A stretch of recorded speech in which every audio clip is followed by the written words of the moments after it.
I really can't think of another business in Burleson that's been open since '73, so I'm gonna have to get these. Oh yes, oh yeah. Hello, how are you? Did you want the anchovies and the jalapeno? Has he lived here very long? All right, give us about 20-25 minutes.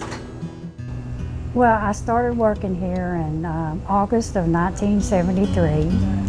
My best friend in high school at the time was working down here. I had never heard of Gina's Pizza myself and Charlie and I got to talking, and I started working here about 3 or 4 days later. Okay, this is Gina, that's Charlie, that's Gina's dad, and that's Gina's mom. Then this is Gina and Charlie, and they were always this happy together. And it wasn't long, we became really close. They were like family. And a lot of the customers, I know them by name because they've been coming in here since I was a teenager.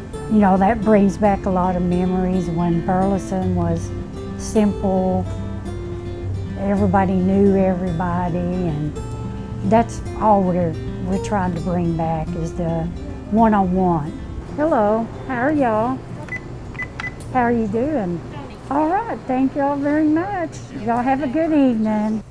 But we've had a lot of different generations of families that worked here. My father worked here at one time. 2 of my sisters worked here. My daughter worked here. One of my nephews worked here. My name is Eric West. I deliver. Back in the 80s, her daughter was running it. She had a daughter-in-law working here. Her son worked here. I'm Jim McCann. I'm the manager's husband. It was 1973 in September. I came up here with my brother, who was also married to her sister, and he was talking about some girl up here, and I come up here, and that little girl turned out to be her. Yeah, Gina was from Trieste, Italy, and Charlie was in the Army. That's how they met, that he was stationed in Italy. Everybody knew if you didn't want to know the truth, don't ask Gina. From the first time I met her until the day she passed away, she just didn't change. She would always not beat around the bush. If you ask her something, you better be ready for what she was going to say. I actually worked here long enough where I could finally feel comfortable to tell her, you go in there and sit down.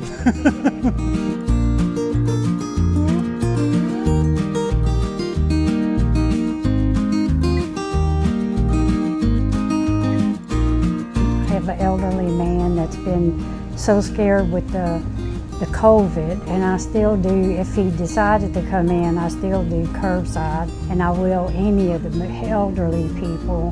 When our roads were real icy or something like that, we would take them something to eat as well. Recently, here on Facebook, I saw where there was a mother, a single mother, and they had a garage sale right up the street, and her daughter had set out a container of Legos to sell to get her a new doll, and somebody had stole the Legos.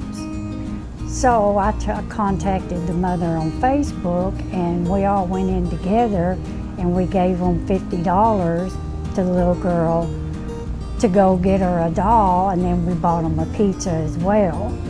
So, stuff like that, little kids, you just need to pick them up and give them encouragement that there's not all bad people out there. And you have to prove it, and that's what we tried to do.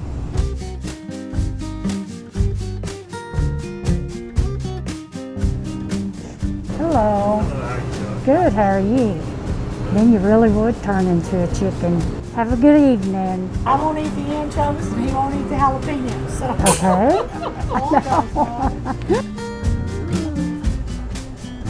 How are you? Well, when I first started working here, I was really, really bashful. I wouldn't say hardly 2 words to nobody. I didn't even have many friends in school because I didn't talk much.